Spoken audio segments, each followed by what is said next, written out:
Бисмиррахманиррахим. Армысыздар, қазақ халқы. Бүгінгі келесі сұхбат Сауырық Батыр ордасындағы Қаке мырзамен болғалы отыр. Қаке мырза, қош келдіңіз сұхбатымызға. Қазіргі таңдағы осы халықтан түсіп жатқан сұрақтар жиналып жатыр.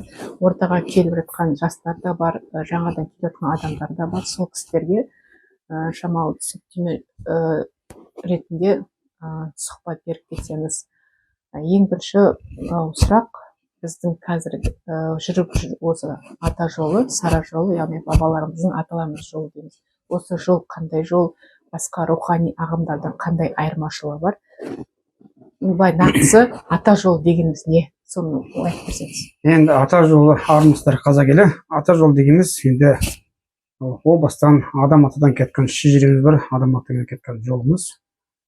Оны былайша айтқанда тегімізді тану ғой енді. Құран, Інжіл, Тәурат, Зәбір тектерін танышын жарат дейді. Тегіммен тексіз, жерізмен жедесі дейді. Қанына тақпаның қарысынсын дейді. Адам атаға, өйткені ол адам атаға атау сөздерді үйретіп, адам атаға Алла тағала бәрін үйретті. Одан бір адам атаға аян, уахи, көкеге салу, ата жол дегеніміз сол. Білім деген ол кітаптың бетіне түсті, кейіннен түскендер. Ата жол дегеніміз ауырмайтын жол іздеу. Текке жалғану, текке жалғанып, текті өсіру, текті көбейту, тектегі жүктерді, қарғыстарды кетіру. Ата жол дегеніміз заманына сай. 50 жылда, 100 жылда қазір бұрынғы заман білім емес, қазіргі жыл сайын заманына сәйкес, ауысқан заманға сәйкес Құдайдың ақпаратын халыққа жеткізу, шындықты келтіру. Расында Құранда тақуалар шындықты келтірушілер дейді. Шындықты келтіру. Заманына сәйкес халықтың әйтеуір бір тағдырын дұрыстау, халыққа бір жолын көрсету. Енді біз жолға саламаймыз, Құдайға жақындайтын жолын көрсету. Өйткені жолды кім көрсетеді? Шындықты кім келтіреді? Осыған келіп тұрелімізді. Бұл жерде шындықты тек келтіретін Алланың қолы, әскері, әруақтар, жәннаттықтар. Хазіреті Мұстафа Мұхаммед пайғамбарымыздың артына сапқа тұрған пайғамбарлар, сахабалар, әулиелер, сол біздің бабаларымыз, тегіміз. Оның өзінде ата жолының ішіндегі біздің текке жалғану, текке өсіру дейді. Сол тектегі жүкті, қарғыстарды кетіру, сосын тегімізде әруақтарымыз, тозақтық бар, әруақ, жәннаттық бар, аруақ, адам бастығы. Соның айырмашылығы мынау. Егер тозақтық болатын болса, біз оларға құрбандық шаламыз, Құдай тамақ береміз, құран шай береміз, ет шелпек пісіреміз, өзіміздің салт дәстүріне бұрыннан келетін амалдарымызды орындаймыз. Егер жәннаттық болатын болса, оларға біз сол жәннаттарға жалғанамыз. Сол жалғанып, солардан аян алып, уахиын алып, көкеге салуды меңгеріп, әруақпен сөйлесуде. Құранда өйткені айтады, мен өліктерді түсірсем, періштелерді түсірсем де, өліктерді сөйлестірсем де, ол сен үшін емес дейді. Екінші көкеге салу дейді. Соның бәрін меңгеру, перде артынан сөйлесу дейді. Ата жол дегеніміз сол, перде артынан сөйлесу дегеніміз, сен әруақ, мен пенде, ортамызда бір перде дейді. Тылсым дүниемен сол жәннаттармен сөйлесу, шындықты келтірді. Оның өзінде де сол ата жолының өзі сол бата беретін, соның бәрі аққуларды, сұңқарлар дейді, мейлі басқалар болсын, тылсымнан жалған адамдар бар, мысалы, солардың тақуалығына байланысты. Көп нәрсе әйтпесе Алла ақпарат ұрланады, бұрмаланады. Өйткені Құдайдың парызын орындамағаннан кейін, киімінің қағидасын орындамағаннан кейін, міндетті түрде ол ібліс оны алдап түсіреді. Көбінесе ібліс қазір алдап түсіргені бүкіл әлемге қазір білімді көбейтіп жатыр. Өйткені ажыратамайды қазір. Анау мысалы маскапшы болсын, басқасы болсын, бәрінде не көп, кітап көп, білім көп. Ана хадисте бар ма, ана ғалым бүйтіп айтты ма, Абу Ханифа сөйтіп айтты ма, дәлел келтір дейді. Негізі Құранда айтады, Раббыңның белгісін алдың ба дейді. Сен намазда тұрып, сол аяныңды көкеге салуды меңгермесең, сол әруақтардың Раббыңның белгісін алмасаң, перде артынан батасын алмасаң, сол ұйықтағанда түс көріп, сол аян алмасаң, сол айырмашылығы, сол ата жолдың айырмашылығы, сол адам атадан кеткен жолға жалғану, текке жалғану, тектен хабар келтіру, текті түзеу, тек ағашын өсіру, жапырағын жайқалту. Енді орыстарда көп нәрсесін айтады, енді орыстарда 40% кішкене басқа жағына кетіп қалды, родовое дерево жайлы, род жайлы өте жақсы айтады. Сосын бұл жерде жан ғылымына келіп тірелімізде, ата жолы жанды өсіру, көбейту, реинкарнация символасы. Адамдардың Құранда 53 сүре 35 сендердің жандарында құпия білім бар ма? Шындықты ол көре ме дейді. ата жол дегеніміз сол тәнді киіммен қорғап, жанды өсіру. Жанның киімі тәнің таза емес болатын болса, арам тамақ ішсең, жалаңаш жүрсең, тіл көз, сұқ көз, арам тамақ бәрі жанды қапаста қалдырады, жан өспей қалады. Жан нәпсіге беріліп кетеді. Ішсем, жесем, атаққа мәз болып кетеді. Сондықтан сол үшін біз киініп, тақуалық ұстап, сол аян уақи көкеге салып пердетін сөйлесуді әруаққа жалғану арқылы, Алланың қолы әскері арқылы ғана ата жолын меңгереміз. Кейбіреулер бар енді, бұрынғы алғаш ата жол ашқанда мен қалып қалғанда әруақтан, одан кейін ол жындарды, әблісте ол заманына сәйкес оларды өзгеріп отырады. Сондықтан ол алдап сулап, бұрынғы бата, бұрынғы нәрсе ол болмайды қазір. Ол келмейді. 50 жылда ел жаңа, 100 жылда қазан дейді. Мысалы, кез келген осы TikTok болсын, басқа жерде болсын, аққулардан сұрасаң, осындай сұрақтарға жауап бере алмайды да. Ата жолы дегеніміз не? Құранда бар ма? Осы аяты бар ма батаның? Осы көкеге салып сөйлеп отырсыңдар, сол бар ма? Сол өліктер сөйлейді деген бар ма десең, жауап бере алмайды да. Сол ата жолының, бұрынғы ата жолының сол намаз оқымайтыны, Құран оқымайтыны, киінбейтіні осыда болып отырды. Қазір мысалы қарап тұрсаңыз, ата жолында жүрген аққулар мен сұңқарлардың Алматы қаласында да ордалар көпті, 1000-нан асады. Солардың бет бейнесін көріп, ата жолын көреді да көбінесе келгендер. Сондықтан да ойлаймын, бір жағынан солар тақуалық жоқ, кем тақуалық жоқ, солар іс әрекетіне қарап, ата жолын солай қабылдайды да көбінесе. Намаз оқымайды дейді, яғни олар мойын жаппайды, мәсі жоқ, қалай болса солай, дәрет тамақ, мысалы, дәрет тамақ жейді, кез келген жерде тамақ жей береді, бір-бірімен мысалы, қалай айтсақ, иіс арқылы жалғанады, сосын әйел қамшы ұстайды, мысалы, сондай көп деген теріс пиғылдар бар да. Қазіргі мына сұхбат мақсаты сол біздің ағаның, Тоқберген ағаның артына ерген, біз өзіміздің аққулар, сұңқарлы ата жолында жүргендермен қазіргі басқа ордалардың былай айырмашылығын жіптіктеп халыққа жеткізуіміз керекпіз. Неге ондай, неге қиын жол, неге тақуалық ұстау керек, неге киіну керек, неге бұлай жүруге болмайды деген сияқты бүйтіп жігін ажыратып, қарапайым тілмен түсіндіріп берсеңіз. Жаңа айтқанда, енді ата жол қазіргі адам, Алла тағала айтады Құранда, адам өзін өзгертпейінше Алланы өзгертпейді дейді. Енді Құдайдың киімі парыз болатын болса, Алладан ұялу деген ең бірінші Алланың берген тәнін бізге аманатқа берді, соны қорғау, киіммен қорғау. Екінші, тән ішінде ағзаларды қорғау. Өйткені тән ішінде ағзаларға біз үнемі адалас, дәретпен, күміс білезікпен, сол адалас жеу арқылы біз адамның жаны оянады. Біз жан арқылы аян көреміз, сол жан арқылы ақпарат алып отырады, маңдай көзбен көріп отырады, мысалы көп нәрседен.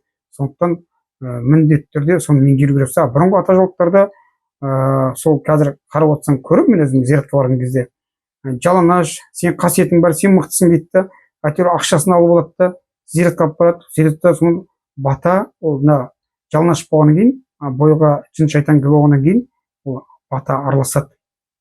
Мысалы, бір бата берсе, соның бір 10% дұрыс болады, 90% сезімге беріліп кетеді. Өзінің оқыған кітабы бар, мысалға, сосын ішіндегі ойды өзгертіп тұрады. Орыстан ғылымын қарасаң, сущностьтер дейді, адамның ойына қалай әсер береді, қалай энергиясын, қуатын сорады. Сондықтан сосын бар ол оқыған біліміне байланысты да, ал тікелей ол әруақтан бата алған кезде ол бөлек болады. Қысқа нұсқа тереңнен жұмбақтап беріледі. Қазірлерде көбісі бұл жерде сол елдерді апарып, сен тағдырыңды ұстаймын, сенің жолың ашылады деп, сен машинаңды сатасың, үйін сатасың, бірдеңе деп дүниелікпен Алла алдайды да. Дүниелік нәрсе ол іблиске берілді ғой. Кезінде осы тауға шығып Мұса пайғамбарымыз деген осы ораза ұстаған кезде іблис барады ғой сол. Мен саған бүкіл дүниенің бәрін мынаны таста деп. Сол сияқты ешкім дүниемен бір жәннаттық болды, керемет болды деген бір пайғамбарды, бір әулиені естіген емеспіз. Сондықтан біз бабаларымыз айтқан ғой, енді біз аштықпен сыналып жатырық. Аштық болған кезде біз Аллаға жақын боламыз да. Өзінің апамыз тоқтықпен сынады. Қазір тоқтықтың арқасында сол киімді жыртып киеміз, жалаңаш жүреміз, әйтеуір. Енді кезінде Шәкәрім атамызда сол Европадан өтіп барып, Меккеге қажылық кетіп баратып, сол өлеңін шығарып кеткен ғой. Европа деген білімді жұрт өте керемет дейді, өте керемет дейді. бірақ білімнің қайтесің оны дейді да, жан жоғалып кеткен дейді да. Сол жан жоғалғаны қазір көріліп тұрды. Бүкіл Европада біздің Азияның балалары жүр, қыздары жүр, сол жақта еңбек етіп жатыр. Клубника теріп жатыр, басқа да жұмыстарын істеп жатыр, игі істерінде жүрді. Өйткені жан жоғалғаннан кейін бала тууы тоқтады. Бір бала туады, екі бала туады, оның өзінде тегінен ажырап қалған, әлсіз, ауру, сондайлар болып отырды. Негізі бүкіл әлем бойынша ең көп жанды көбейтетін біздің салт дәстүрмен сол ұрпағымызды тәрбиелейтін салт дәстүрімізде барлық нәрсе болған. Шариғат, тарихат, мағрифат, сол Інжіл, Тәурат, Зәбір, Құран болғанда біздің салт дәстүрімізде сол жанды біз көбейтіп отқан аналарымыз мықты болған.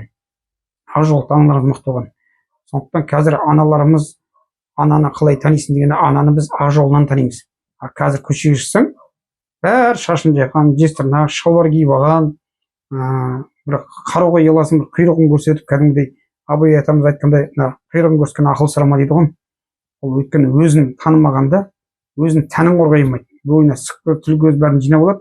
Қазіргі кейінгі аққулар да сондай ғой. Шалбар киеді, той домалаққа барады, жалаңаш жүреді, әйтеуір зиратқа баратын кезде әйтеуір енді бір көйлегін киіп жатыр да, осы биыл ғана. Былтыр арасында әйтпесе сол баяғы шалбар, баяғы орамал іле салады. Болды, ол иіс болғаннан кейін, жәндік болғаннан кейін, бойында су шыптыр болғаннан кейін бата өзгереді. Сондықтан ауырмайтын жол, ата жолында көрсету бірінші Алланың парызы, киім қағидасын орындау керек. Екінші, ішкі ағзаларды қорғайтын үн деген, бата деген, жер анаға жалғану деген, ол жер ана арқылы, табан арқылы жалғанады. Сен аяғың табаның таза болу керек. Мәсі кимесең, кез келген адамды мысалға тәжірибе жүзінде тексеруге болады да, көшеде сол бата берген аққуларды алып келіп, осындай біздің ата жолда өзіміздің киіп жүрген тақпыран адамның тәртібі бойынша киіп жүрген мәсіне кидіртіп, 20 күн бір ордада ұстап, аяғын кигізіп көреді, сосын барып шештіріп көру керек. Сонда сасуаттар тесіледі, сары су шығады. Одан кейін сас иіс шығады да. Не үшін шығады? Өйткені сас иіс тозақпен байланысты, жұпар иіс жәннатпен байланысты. Солай ғана дәлелдеуге болады. Екінші мәселе, кез келген мейлі масқаршы болсын, тәңірші болсын, емші болсын, домышы болсын, бақсы болсын, осындай киімдерін кигізіп, терлетіп, соны суға салып, қайда суға? Соны сығып киімдерді. Одан кейін алып, суды суыған кезде алып итке, жылқыға, қойға, сиырға беру керек та. Соны іше ме, ішпей ме? Мысалы, ғылымын айту керек та бұл жерде. Егер оны ішіп таза болса, сасық иіс жоқ. Сасық иіс жоқ па? Онда тура жолда деген сөз. Егер сасық иіс болған мал итте, сиырда, қойда ішпейтін болса, онда тозақ деген сөз. Өйткені жұпар иіс жәннаттен байланысты. Жұпар иіс жәннаттен байланысты. Оны бізде қазақ жерінде әулиелер көп болған, денесі шірімейді. Әрқашанда тап-таза жұпар иіс болып тұрады. Сол зираттағанда сол жұпар иіске шомылып қайтамыз. Жұпар иіспен тазаланып қайтамыз. Енді орысша айтқанда, мына шетелше айтқан кезде арома терапия десе болады. Оны кезінде Өтебайдағы Тілеуқабыл атамыз 7 жарғыға кіргізіп кеткен. Сүйісіп, амандасып, құшақтасып амандадан 7 ауру тарайды деген. Сол ауру деген сол иіс арқылы тарайды. Екінші, тағы 7 жарғышына кіргізген, ауру адам ыдыс-аяғын бөлек ұстасын деген. Енді бізде айтады ғой енді, Тоқберен ағаның нелері, аурулар бәрі, жазы күні, қысты күні қалың киіп, мәсиіп, салпандап жүреді, тамақты ыдыстарын бөлек ұстайды деп. Енді қазір қазақ жерінде кез келген адам тексеріп көрсең, бір сау адам жоқ. Тәні ауру, болмаса жаны қапаста, жаны ауру, бір сөзге тоқтау деген жоқ. Бір рухани сөз айтсаң, кез келген масқарашының өзімен сөз майданға түсетін, Құранның аятының өзін дәлел келтірсең, соның өзіне тоқтамайды ғой. Жоқ, олай дұрыс емес дейді. Сөз үстінден қалдық. Енді ата жолына ауырмайтын жол іздеп, текке жалғанып, адам тегін көбейтіп, тек ағашына өсіріп, ұрпақ көбейтіп, сол мұсылман санын бірін көбейтіп, сол көбейтуіміз керек бізді. Екінші, сол не үшін бізді бөлек дейді. Құранда Ниса сүресінде туыстық қатынасты бұзбаңдар дейді. Туыстық қатынасты біз бұзып отқан жоқпыз. Біз Алланың парызын орындап, киімімізді орындап, таза жүріп та, туыстық қатынасты керісінше жалаңаштар бұзып жатыр. Олар өйткені Құранда айтады да, Алланы аяттары мазақ қылған жерде отырмаңдар дейді. Мысалы, тойға шақырады, қонаққа шақырады, барайын десең, өсек айтады, бір атағын айтады, бір дүниесін айтады, киімін айтады алған, бір нелерін айтады, мазақ қылып өздеріне бір салон көрсетіп, мынандай ақшаға мен жөндетіп келдім, бір шетелге барып келдім, бір Меккеге барып келдім деп, бір дүниелік нәрселерін айтып мазақ қылып отырады да, жалаңаш барып жесірнақ қылып барып шалбар киіп дәретсіз барып енді ол жерге қалай отырасың саскесінің арасында. Сондықтан біздің барынбайтын себебіміз содан. Бұл жерде біз алланың парызын біз отқан жоқпыз, туысқандық араға қатынасты керісінше олар бұзып отыр. Біз сол тегіміздегі ата бабалар әже апаларымыз киінген осы уақытқа дейін осылай жүрдік. Бұл Құранда да бар мәсі деген. Тоқ ойпатында Мұса пайғамбарымыз Алламен ең бірінші тілдескен кезде киіміңді шеш дейді. Енді бар ғой, киім деген барлық жерде бар. Алладан ұялу дейді. Бірінші Алладан ұялу деген ең бірінші періштеден ұялу керек. Қасымыздағы қорғап жүрген әруақтан ұялуымыз керекпіз. Үшіншіден бізді аңдып жүрген жыннан қорқуымыз керекпіз де. Өйткені кез келген жалаңашқа, кез келген жаман сөз айтқанға, кез келген арақша тоймақта сондай жын кіріп болады. Иә, осы киімге тіреліп тұр ғой, дәл соны әлі қалып келе жатқан едіміз. Кешенің өзінде де мысалы біз анау ортада өрісіміз тексеріп, өзімізді тексеріп жатырмыз да, жыл сайын тексеріп тұрамыз, ол сөйтіп қай деңгейге жеттік, өрісіміз қандай жағдайда деп.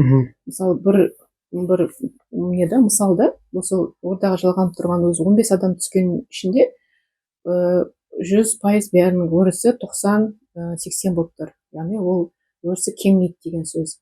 Бізде қазақта мақал бар, өрісің кеңейсін деп бата береді. Сол өріс кеңейгенде бізде киіммен тазалап, өріс тазаланғанда біз сол өріске жеті атамыздың аруағы жалғанады да. Сонда біз осы жақта орда жүргенде басқалармен салыстырып болады өрісті түсіріп ше, ауыр аппаратымен. Яғни дәлелдеуге де болады біздің өрісіміз кең. Неге кең? Өйткені біз қатын құран шығарып жатырмыз, киініп жатырмыз, намаздың амалдарын жасап жатырмыз, құрбандық шалып жатырмыз. Яғни өз тегіміздің тазалап жатырмыз. 7 атаға жалғану, 21 атамызға жалғану амалдарын жасап жатырмыз. Сол біз қазіргі кезде осы амалдарды түсінбейді. Мысалы 7 атаңа жалғану деп түсіндіре бастаса, мен 7 атамды жатқа білем дейді. Айтам, жатқа білу ол бір бөлек, жатқа білу сенің парызың, міндетің, айтасың. Бірақ амалдары бар деп түсіндіре бастасаң, ой, ондайды ол естімейді ғой, неғылмайды ғой дейді аруақ. Мен айтам, аруақ деп айтып жатсыз ғой, басын тозақтан көтеру керек, әулем білем артына сапқа тұрғызу керек. Сол кезде сен қорғаншы боласың, қорғаншы ол емес, періште ғой, алла айтсам болды тікел. Сондай жансақ пікірлерге қалай 7 атаға жалғанудың жолдарын айтып берсеңіз қарапайым тілмен. Бұл жерде енді тектегі тегін танымаған тексіз дейді.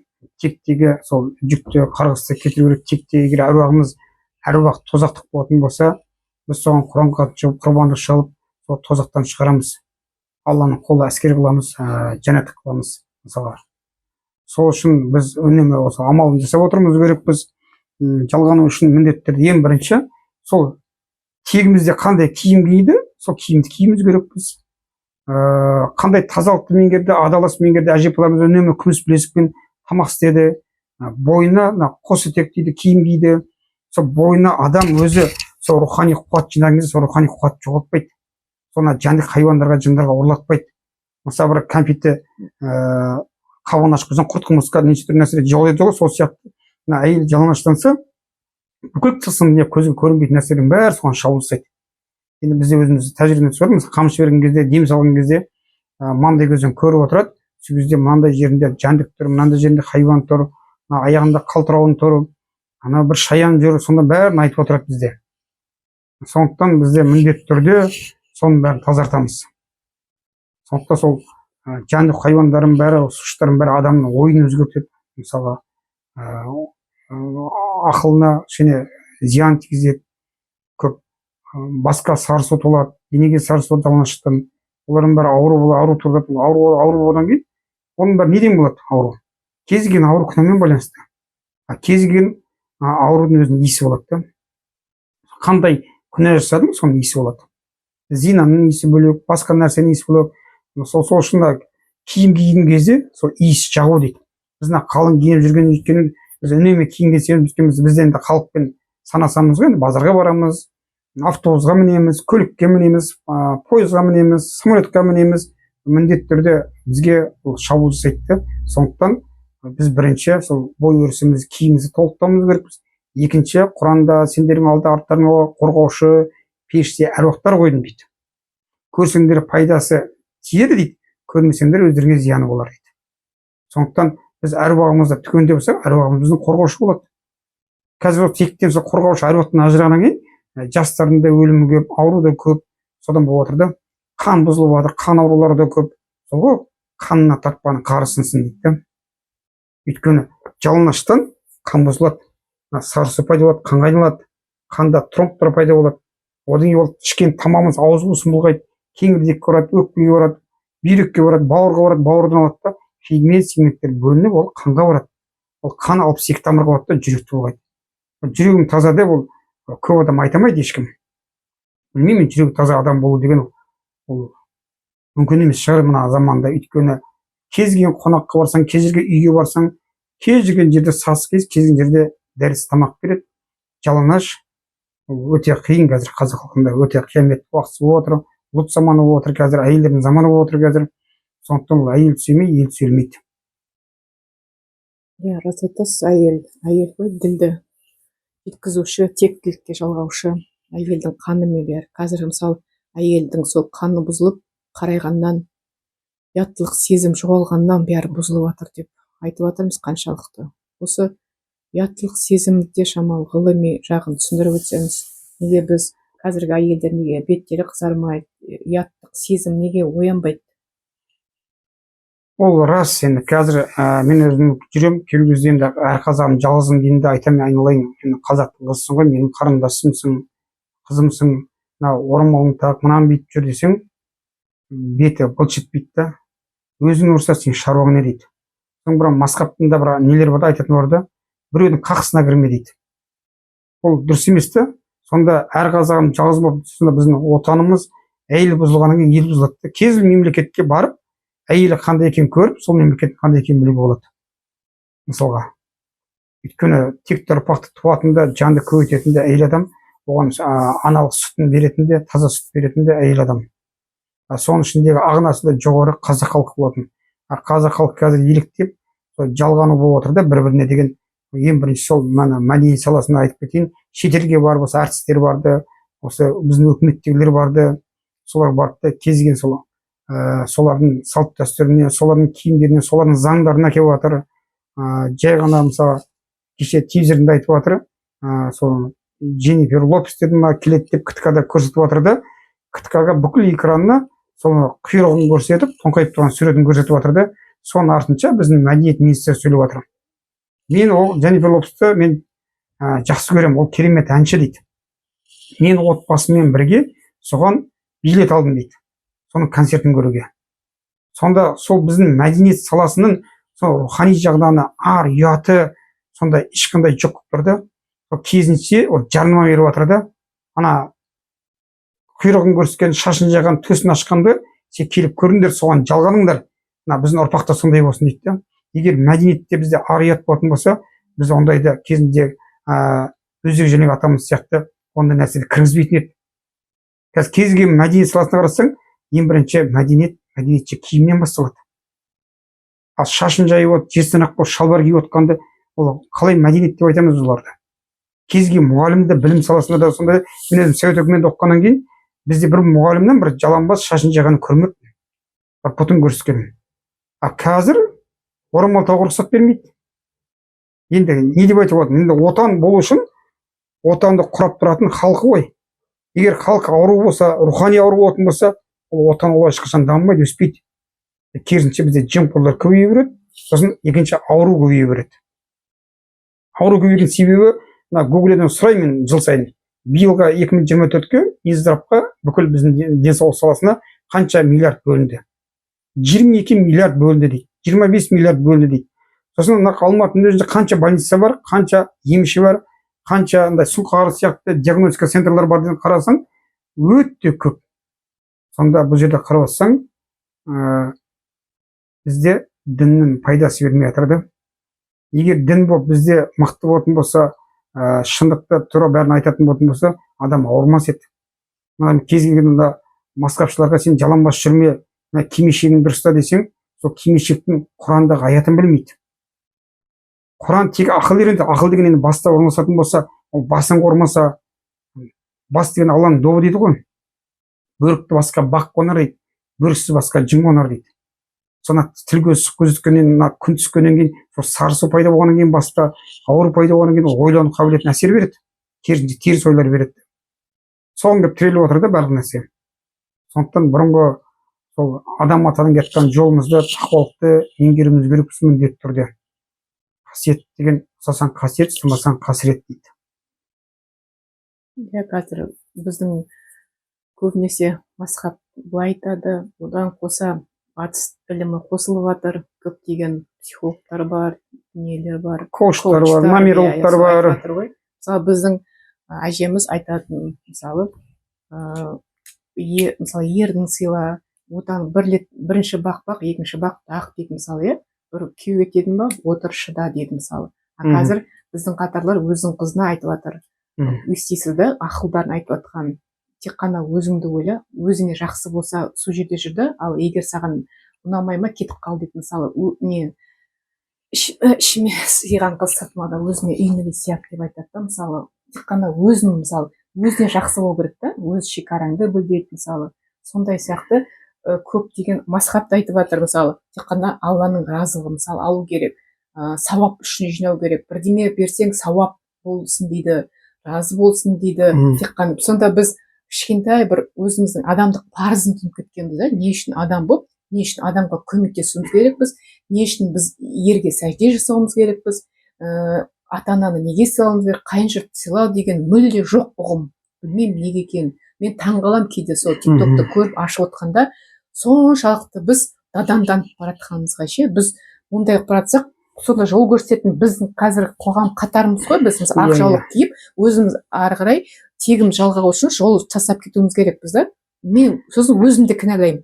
Мүмкін біз өзіміз соны жеткізе алмай жатырмыз, дұрыс тәрбие бере алмай жатырмыз. Сонда бүкіл қоғам болып сондай ыдырауға, құлазуға түсіп бара жатырмыз да. Енді бұл жерде былай айтқан кезде, қазір біз хайуандық, жәндіктік дәрежеге түсіп кеттік қой қазір.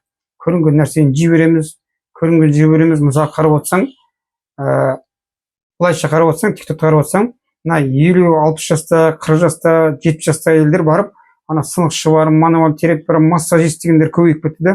Соның алдына барады да, шешім тастап дейді да, еркегі болсын, әйелі болсын, барады да массаж жасайды. Бүкіл денесі. Соны ұялмай, мына телевизорге, тиктокқа салып, қайта-қайта жарнамалап, ол деген енді де хайуандық дәреже ғой. Хайуандық дәреже. Өте төмен дәреже. Сол ата жол деген сол ауырмайтын жолды көрсету керек қой. Міндетті түрде. Ол мына емшік деген, болында мынау тақуалық дұрыс болғаннан кейін, киім болғаннан кейін, бой дұрыс болғаннан кейін, бойына қара қуаттар жиналады қолына. Сол қара қуатпен ана емдейді де, ана ауруын алады да, анаған береді, ана ауруын береді да, ол бірден білінбейді. 2 айдан 3 айдан басқа ауру пайда болады. Болмаса, екінші тағы бір нәрсесі бар да, жанын қапасқа салады. Ол Алладан келетін аянын уахиын аламайды. Алған күнде де оны бұрмаланып отырады да. Алла тағала бір уахи беріп, бір жолын ашып, болмаса бір жақсы нәрсені көрсетейін деп жатса, ол аян алады да, бұрмаланып басқа жаққа бұрылып кетеді. Көбісі мен түстерді қаншама зерттедім, осы 5 жыл ма қарадым. Көп түстер айтады, мен аны көрдім дейді. Керемет бір орындалып кетті, кей кезде орындайын болады. Сөйтсем сол алдайды екен ғой. Мына ібілісте, түсте кей кезде дәл көрсетеді. Сосын бар мықты деп соған сенген кезде Алла дегенде құлатады екен сол түспен аянмен. Қаншама адам содан құлап жатыр, мысалға біздің ата жолдың өздері сондай құлап жатыр. Тақуалық ұстамағаннан кейін ол өте қиын нәрсе. Сондықтан барлық нәрсе иіспен байланысты. Сол өте бойдағы атамыз сол барлық нәрсені меңгеріп, сол 7 жарғы сол Жәнібек Керейханға кіргізіп кеткен ғой. Екінші нәрсе, тектен қазір қандай ауруды емдеймайсың деген кезде 3 ата 2 ата алысқан қыздарды емдеймін дейді. Қазір қарап отырсаң, Қазақстан біз ажырасудан 1-ші орындамыз. Екінші жол ажырасқаннан кейін оның баласын алады, ата-анасы өз атына жазып алады, тегін ауыстырып тастайды, фамилиясын ауыстырып тастайды, одан бар руын мынандай деп айтады дейді. Ол алады да ертең сол туыс ағайынына үйленеді, содан бар ауру балалар туылады. Сон неше түрлі нәрселер болып отыр да. Иіс арқылы көп нәрселер болады. Сол тектен ажырағаннан кейін, қорғаушы аруынан ажырағаннан кейін өлімде ауру да көп. Бір сөзбен айтқан кезде. Қазір мысалы сол басқа топ дедік, иә, басқа ата жолындағы топтар, біз басқамыз, яғни өзіміз бөліп келіп жатырмыз.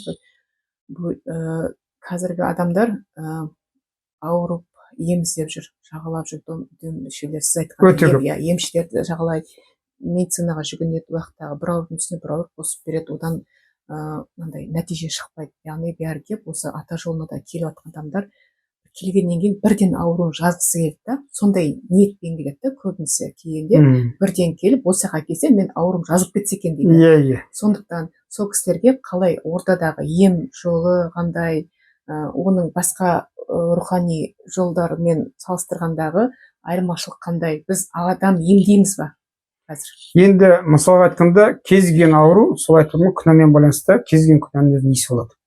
Сол мына қалың киініп, мысалға жер үйде еңбек етіп терлеп, өзінің иісін қалың киініп жағып аяққа мәсі киіп жүретін болса, сол бойынан сас иістер шығады. Мысалы сол 50-60% аурудың бәрі осы өзі-ақ сол аурудан айырылуға болады да. Сол қаншама ақшасын құртпай, больницаға барып, қаншама емшілерге барып, қазіргі емшілер енді өте қиын ғой. Біз сияқты, ата жол сияқты тереңнен оның тағдырда жүгі бар екенін, қарғысы бар екенін, ол ауру күнәдан пайда болғанын ешкім айтпайды. Оларды алады да күнделік келіп тұрады, ауырса екен, оны емдейсіз екен, бір ауруын емдеді, келесі ауруды оған жұқтырып береді. Ол 2 айдан кейін 3 айдан қайтадан келеді. Сөйтіп алмастырып отырады, айран қара қуатты сас иісі алмастырып отырады да. Сөйтіп ақшасын алып отырады. Ана көршісін естіріп кетеді, туысқанын естіріп кетеді да. А бізде ондай жоқ қой. Бізде тереңнен ақпаратын алып, бірінші киімнің өзі тазарсын, әруағын басын көтерсін, әруаққа жалғансын, тегіне жалғансын, одан ұрпақтарын дұрыстасын деп айтпаса, қаншама мен өкіметте істегендер бар, басқалар бар, көбісі тектері жоғалып кетіп жатыр да. Артында ұрпақ қалып жатқан жоқ. Жандары қапасқа болып жатыр. Өздері де қаншама балаларды қайтыс болып кетіп жатыр да. Қарап отырсаң, өйткені артында бір Құран бағыштайтын адам қалып жатқан жоқ. Ал негізі ол дін деген адам баласына қызмет еткен кезде біздің ата жолымыз сол тек ағашын өсіріп, текке жалғанып, текті көбейту, өсіру. А егер мұсылманша айтқа Аллай шариғат бойынша айтқанша мұсылман санын көбейту. А мұсылман санын қалай көбейтеміз? Ол жанға келіп байланысты, жанға келіп тіреледі. А жанды көбейтетін кім? Жанды бала туатын кім? Әйел адам. Ол күйеуің сен қанша жерден 1000 ракат, күніне 1000 ракат намаз оқысын, ол әйелі жалаңаш болатын болса, ол әруағын тегін танымайтын болса, Інжіл, Тәурат, Забур, Құранды тектерін танышын жаратты. Оның оқыған намазынан пайда жоқ. Мүлдем пайда жоқ. Қанша жерден қанша мықты болса да. Мысалы, кез келген адамдармен көбінесе сұрақ қоямын да, айналайын, әйелін жақсы көресің бе деймін да, иә жақсы көремін дейді да. Той қалып бара жатады да, салон красота кіргізіп, бәлен-байман тігіп, көйлек киіп алып беріп, аяғына туфли алып беріп, екеуі де керемет киініп кетіп барады да, әйелін жақсы көремін дейді да. Енді сен қалай жақсы көресің десем, енді жақсы көрген адам не істеу керек дедім да. Десем, енді жақсы көрген адам сондай дүниелікке байланып қалған соншалықты, мен ана әдемі сұлу киіндірдім, салон красотаға апардым, төсін аштым, шалбар алып бердім, пұтына мини юбка алып бердім, соған мәз болады да. Ол жақсы көре емес ол. Ол керісінше тозаққа сүйреді бірін-бірін. Жақсы көрген адам арқазан жалғайды, ол жәннаттық болса екен, болмаса жоғары дәреже бір ұрпағымыз өссе екен, қазақ халқымыз көбейсе екен дейміз де. Ол өйткені бірінші киіндіреді оны. Басына орамал таққызады, мәсісіңізде тегіне жалғатады. Содан мықты ұрпақтар, текті ұрпақтар туылса екен, қазақ халқына бір бүкіл әлемге қуат қосатын батырлар, әулиелер туылса екен дейміз. Ол қалай туады? Оның жаны, тәні бәрі толған арам болса, сұқ көз, ол жалаңаш жүргеннен кейін, тойға барғаннан кейін көп еркектердің тілі көзі сұқ көзі тиеді. Ол тойға барған ол арамас жейді, дәретсіз. Арақ ішкен жерде отырады. Сен әйеліне айтамын, сен күйеуіңді жақсы көрмейді деймін. Өйткені күйеуің сені орамал тақ деп айтпайды, дәретпен тамақ деп айтпайды. Қазір әйелдердің жантық болып хайуандық көрген соншалықты өзінің ішінен шыққан туған баласын аямайды. Дәретпен бір ақ жаулық тауып, қазақтың 3 байлығы ғой сол, ақ жаулық тауып, бір дәретпен тамақ істеп берсе, ұрпағы ғой, ұрпағы өсіп көбейіп, кәртегіңізде алақаны ұстап отқан жақсы емес пе? Ананың деген бақыты деген сол емес пе? Тек ұрпақтарды әкеліп тәрбиелеу ғой.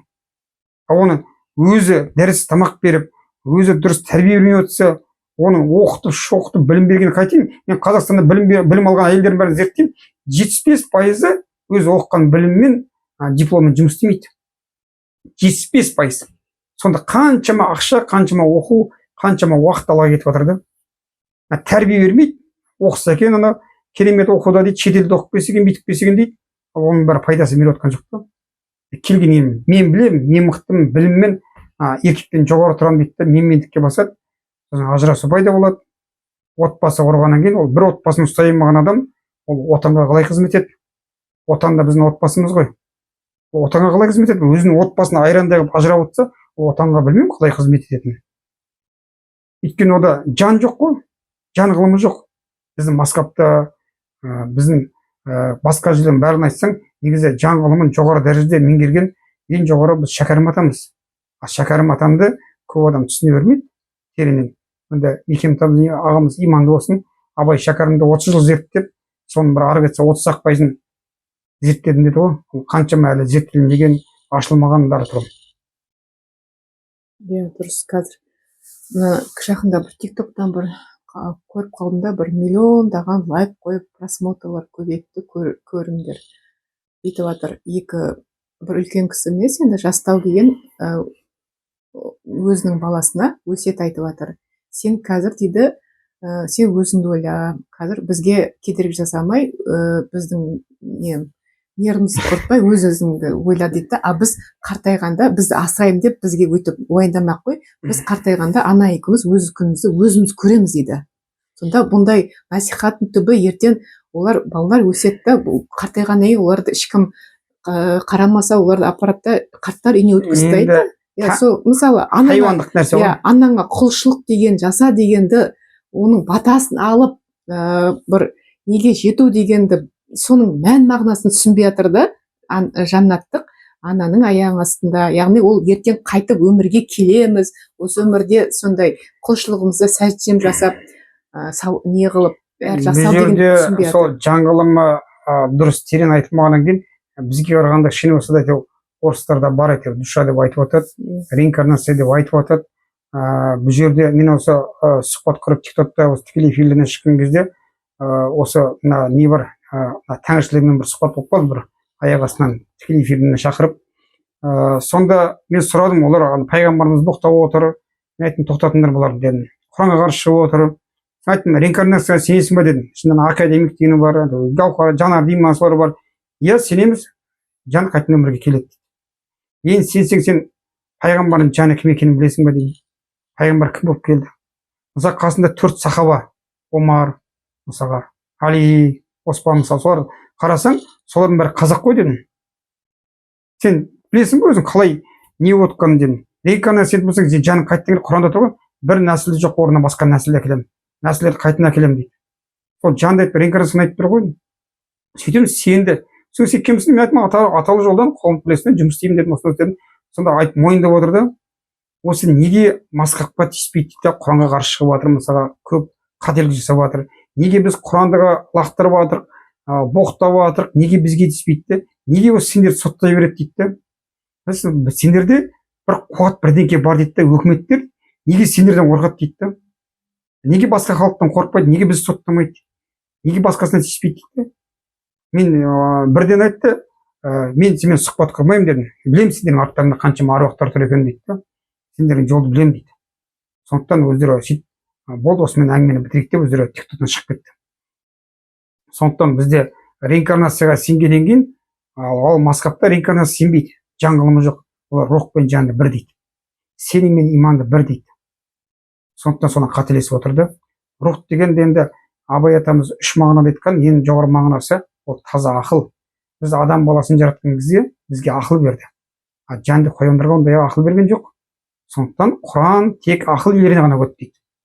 Ал ақыл деген қазақта не, 40 жаста ақыл толады дейді. Пайғамбарымыз өзінде 40 жаста пайғамбарлық қасиет келген міндетті түрде. Сондықтан ол жас балаға қазір медресе ашып, оны 3 жас, 5 жасынан беріп, оны оқу, мына Құранды жаттау деген болу деген ол дұрыс емес. Ол ақыл толмаса, ол ертең атаққа мәз болады да, мен намазханмын деген құртады бәрін.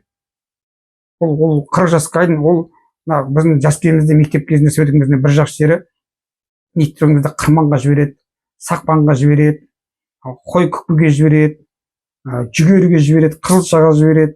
Сондай жұмыстарға салатын да, біз мына қара теріміз шығарады, еңбек ететінбіз. Бізге ондай бір көп нәрсені айтпайтын. Обал болады, ұят болады. Сондай нәрсемен тәрбиелейтінді, үлкенді сыйлау, әйтеуір көшеден бір Құдай тама бірдеңе өтін болса келеді де жүгіріп жүреді. Аталарға барып әйтеуір су құй дейтін. Сол кезде біздің ауылда бәрі мәсіге келіп, мен галошым күйіп кетті, галошқа таласып жататын, мен галошым күйіп кетті деп сол тегімізден сол ажырақ болғаннан кейін біз осындай ауруға, осындай жаманшылыққа душар болып отырмыз. Біз қорғаушы әруағымызды танымағаннан кейін біз өлімдер көбейіп жатыр да. Өйткені қорғап өлімнен алып қалатын әруағымыз жоқ. Тегімізден ажырақ болып жатыр. Өйткені біз әруағымызға тегімізге қарсы шығып жатыр. Әруақтар Алладан сол үшін қаншама нәрсені алып жатыр да.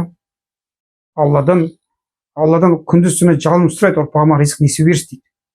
Әруақтардың өзі сұрайды күндіз түні намаз оқып.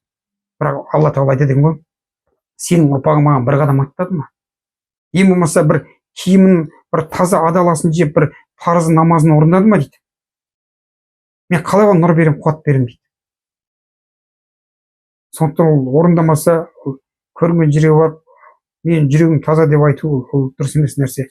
Соны Алланың разылығы деген Құранда айтады ғой, олар үміт етпеген нәрсесін үміт етіп, ол іздеуден шелк ұстанба дейді, пайғамбарымыз айтады. Өйткені бүкіл әлем қазір намаз оқыса да, біреуге жақсы жасаса да Алланың разылығы үшін дейді. Қазақта ешқашан Алла разы деп айтпаған ондай. Бізде адамгершілік деген, үлкен сыйлау деген бар, көмектесу деген бар, асар деген бар, мысалы, жылу деген бар, мысалы, көмектесіп отыратын да.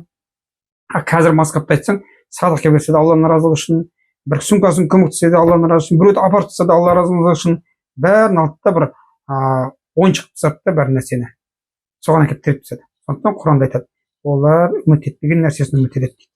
Біз ешқашан жәннатты үміткен жоқпыз. Біз адамдық қасиетті меңгердік. Тектілікті меңгердік. Тектілік деген сол. Қаның тазалығы. Бүгін Хаки мырзаны көптеген тақырыптың басын шалып өттік. Енді осы видео бейне баянды көріп отырған адамдар, қазір мысалы біздің Саурық Батыр ордасына келем деушілер ниет білдіріп жатса, сол кісілерге осы жолдың қағидасы қалай келу керек деп қысқаша түсіндіріп айтып, ең маңыздысын айтып өтсеңіз, осындай деп. Енді Алматыда болғаннан кейін бізге енді келу үшін бірінші Алланың парызы киімді Алладан ұялу керек, қорғаушы періште әруағынан ұялу керек, тысымнан келетін сол хайуан жәндіктерден, жын шайтандардан қорқу керек. Сол үшін өзіңнің киімді киім керексің. Толық киім, кәдімгі мәсі, бас киім, түгел. Сөйтіп сас киісін жабу керек. Екінші бізге келген кейін, ол әрі қарай өзі келгеннен кейін, бізбен бірге келгеннен кейін, ол бөлек қуат алады. Ордаға келген кезде орданың өзінің бөлек қуаты болады. Әруақтың бөлек қуаттары бізде Сауырық Батырдың. Одан бөлек осы жерде жүрген адамдардың өзінің бір иісі болады, сол жалғаны болады бір-біріне деген. Әрқайсымыз қазір сол аурасын тексеріп отырмыз, сол аураларында қаншама қуат, энергия тұр. Сол қуат арқылы сол отырып, мысалы бір адам келді, біздің қасымызда бір күн болды да, және жарты күннен кейін бар иесіне көз ауырып, ұйқысы келіп шаршады. Сосын күлдім мен қарап, ұйқың келді ме, шаршадың ба дедім, иә дейді. Өйткені адамнан біздің энергия қуатымызды көбісі көтере алмайды. Біздің айтқан сөздерімізді, рухани қуат, өйткені ол жаны қапастағанда аш, рухани аш адам. Келді жұпар иісті алды, рухани қуатты алды да шаршап қалады. Бір апта, 10 күн адамға аштық беріп, сосын бір тамақ берсең, тамақ ішеді, шаршап ұйқысы келіп қалады ғой. Сол сияқты ол тәнің қаламыз, рухани ашықтан жан қапастағаннан жанға азық берген кезде адам шаршап қалады. Қазір бағана айтып қойғаныңыз, қызым бүйтіп сөйтіп тұрған ол хайуандық дәрежеге түсіп кеткені ғой. Хайуандар ішіп жеуді ғана ойлайды да, жоғары дәрежеде жәннатты өмірге қайта келетін реинкарнацияны ешқашан ойламайды. Масқаттың да көбісі деді ғой. Болды, келдік, енді қиямет кезде қайтадан тірілтеді дейді. Енді қиямет кезде қайтадан тірілетін болса, пайғамбарлар қазір әулиелер қаншама зерттеп тұр ғой. Жәннаттықтар ғана ризық несібе беруші дейді. Біз дейді. Біз сендерді тура жол саламыз, біз сендерді ризық саламыз, сол біз деген Құранда айтқан басында 200-ден аса аят бар да. Сол біз деген Хазірет Мұстафа Мұхаммед пайғамбардың артынан сапқа тұрған әулие әмбиелер жәннаттықтар айтамыз. Егер олар барзақ әлемде жататын болса, онда біздің әулиелер қалай олар? Мысалы, Қорасанға қояды, Арасанға атып, мысалы, сол бала туып, қаншама несіз кіріп, Қожа Ахмет Яссауи болғанда жаяу Арасан, Қорасанға бар, зират, Қорасан құсиятқа зират бар, бабам Қорасан, келім Арасан, халім жасаң, мұшкілансан деп, соны барып сұрады ғой. Осы оққан қаншама әулиелер зираттады. Не үшін біз Меккеге зират жасайды? Меккені қазір көбінесе бәрі енді бірінші тазармай барып сол Меккені ластап жатыр да бүкіл әлем. Енді бүгінше не қылайық енді, келесі сұраққа қарай жалғастырамыз. Сол ең маңызды деген бізге сұрақ түсіп жатқан сұрақтарға жауап бердік деп ойлаймын. Сізге көп рахмет. Алдағы уақыттарда осындай сұхбаттарыңызды күтеміз. Қош, аман сау болыңыздар. Жақсы болыңдар.